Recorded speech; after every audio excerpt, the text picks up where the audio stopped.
महत्वपूर्ण सवाल पर बात करने वाले हैं। क्या सतनामी हिंदू हैं?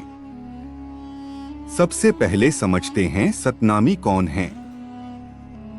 सतनाम पंथ की स्थापना गुरु घासीदास जी ने की थी।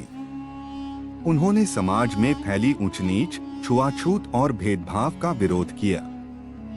गुरु घासीदास जी का मुख्य संदेश था सतनाम यानी सत्य ही ईश्वर है और सभी इंसान बराबर हैं। अब बात करते हैं असली सवाल की, सतनामी हिंदू है या नहीं।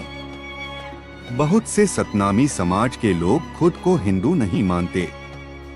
उनका मानना है कि उनका धर्म अलग है, जिसे सतनाम पंथ कहा जाता है।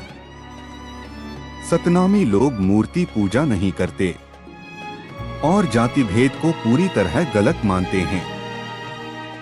उनकी पहचान सतनाम के सिद्धांत पर आधारित है।